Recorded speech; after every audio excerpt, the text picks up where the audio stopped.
Meus amados irmãos, a paz do Senhor. Segue aí o nosso primeiro resumo concernente à matéria de hermenêutica, que é a arte de interpretação bíblica. Nós vimos na nossa aula de hermenêutica uma rápida introdução. Nós vimos, por exemplo, que para nós adquirirmos um bom entendimento da palavra de Deus e para fazermos interpretações corretas do texto bíblico, nós precisamos conhecer a fundo essa matéria que tem muita importância a todo estudante sério das Sagradas Escrituras. E devido à negligência dessa matéria, a hermenêutica, existem muitas interpretações bizarras a respeito da Bíblia Sagrada. Então é de suma importância conhecermos a matéria de hermenêutica. Nós vimos sobre a definição de hermenêutica. A palavra hermenêutica é derivada do grego hermeneuen, que é interpretar, né? Ou seja, é a ciência que estabelece os princípios, leis e métodos de interpretação. Essa é a matéria de hermenêutica.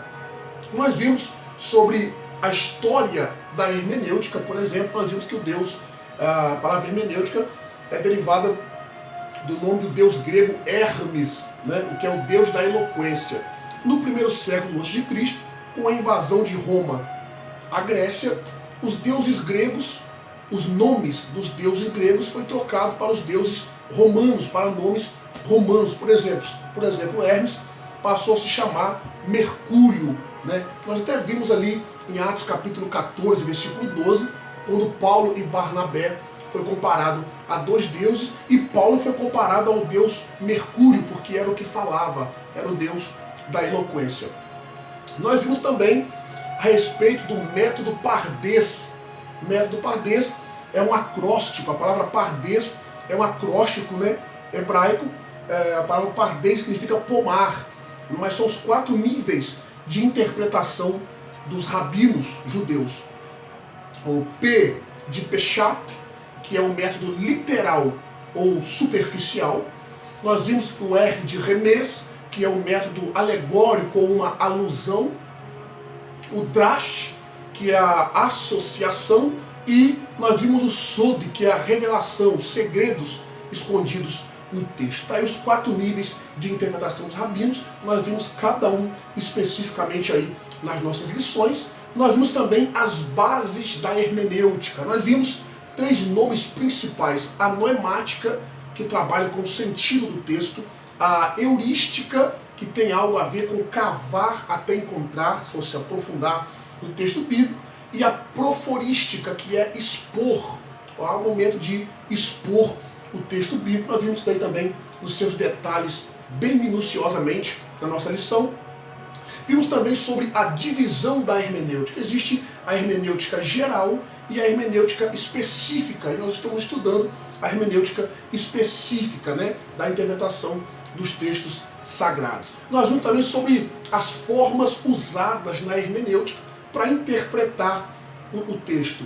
Nós vimos, por exemplo, a interpretação alegórica, a interpretação literal, a interpretação semi-alegórica ou semi-literal, e também nós vimos sobre a interpretação teológica. Estudamos cada tópico aí na sua pormenoridade.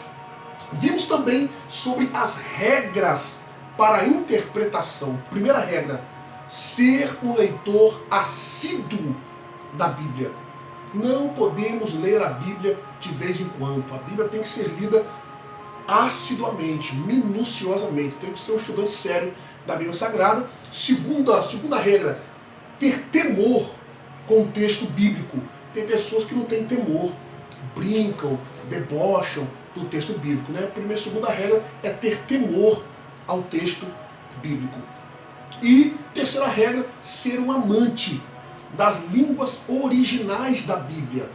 Nós estudamos sobre as línguas originais, grego, hebraico, aramaico, e nós vimos que para interpretar corretamente o texto sagrado, nós temos que ter bastante conhecimento, na medida do possível, pelo menos, das línguas originais. Todo exegeta tem que ter um conhecimento das línguas originais da Bíblia.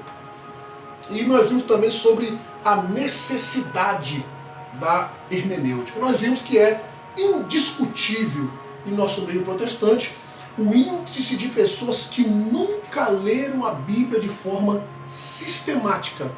Nós vimos que esse número é muito grande, é preocupante. Muitas seitas têm se valido disso para nos atacar.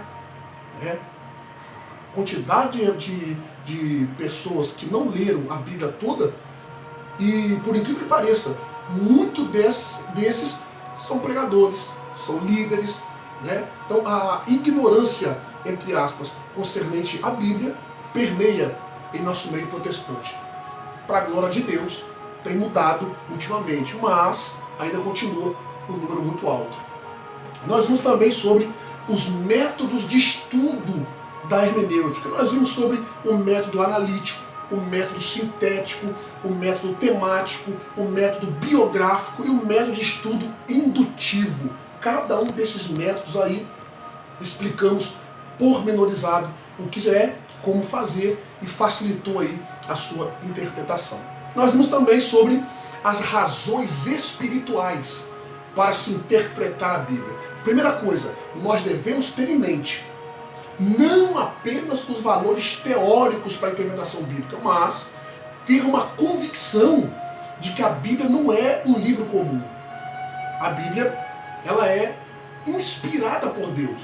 Por isso, nós temos que ter uma vida espiritual à altura para ter uma interpretação sadia da própria Bíblia. Segunda coisa, ter em mente que o autor está vivo.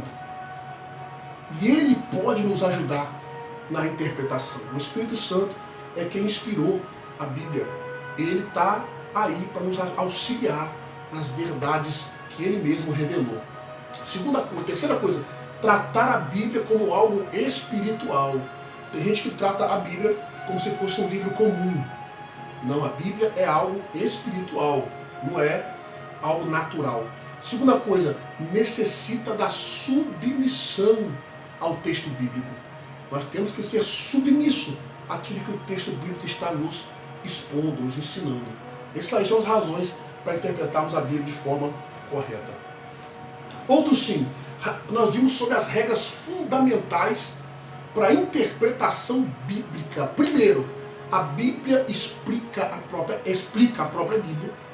Né? A maior regra da hermenêutica. A Bíblia explica a própria Bíblia. Outro sim, o texto deve ser tomado no seu sentido usual e ordinário. Explicamos isso daí também de forma correta.